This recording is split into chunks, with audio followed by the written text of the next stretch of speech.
નમસ્કાર, real power ન્યૂઝમાં આપનું હાર્દિક સ્વાગત છે। સૌથી પહેલા નજર કરીશું આજના મહત્વના મુખ્ય સમાચાર પર। પાદરા પોલીસ સ્ટેશન ખાતે બકરા ઈદ પર્વને લઈને સમિતિની બેઠક યોજાઈ। આવનાર સમયમાં બકરા ઈદના તહેવારને શાંતિપૂર્ણ અને સૌહાર્દભર્યા માહોલમાં ઉજવવા માટે પાદરા પોલીસ સ્ટેશન ખાતે સમિતિની મીટિંગનું આયોજન કરવામાં આવ્યું હતું।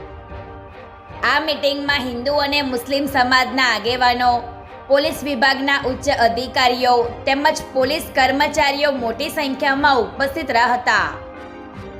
કોમી એકતાનો સંદેશ આપતા સમાજના આગેવાનોએ ભાઈચારો સતત જળવાઈ રહે અને તમામ તહેવારો શાંતિપૂર્ણ માહોલમાં પસાર થાય તે માટે સહકાર આપવાની અપીલ કરી હતી। પાદરા પોલીસ વિભાગ દ્વારા પણ બંને સમાજના આગેવાનોને શાંતિ અને સૌહાર્દ જાળવી રાખવા અનુરોધ કરવામાં આવ્યો હતો। કાર્યક્રમમાં વિવિધ રાજકીય આગેવાનો પણ મોટી સંખ્યામાં હાજર રહ્યા હતા। પ્રકાશ પટેલનો report, real power news, Padra. आज पादरा पोलीस स्टेशन द्वारा आगामी समय में बकरी ईद आववाथी शांति समिति मीटिंग आयोजन थयुं हतुं। एमां हिंदू समाजना आगेवानो अने मुस्लिम समाजना आगेवानो बेव शांति समिति मीटिंग में हाजर हता અને બે સમાજના આગેવાનોએ પોલીસ સ્ટેશનના પીઆઈ શ્રી અને સ્ટાફને ખાતરી આપી છે કે આગામી સમયમાં હિન્દુ મુસ્લિમોના તહેવારો શાંતિપૂર્વક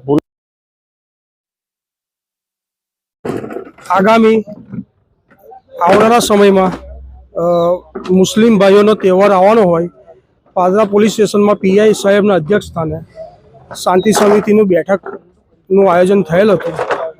એમાં દરેક બે તરફના પક્ષના મુસ્લિમ અને હિન્દુ ભાઈઓ હાજર રહ્યા અને અમે એમને પીઆઈ સાહેબને ખાતરી આપેલી છે કે બે તરફથી પાદરાનું વાતાવરણ શાંત રહેશે, કોઈ બી કંઈ પણ પ્રકારની મગજમારી નહીં થાય ને શાંતિથી તહેવાર ઉજવાશે।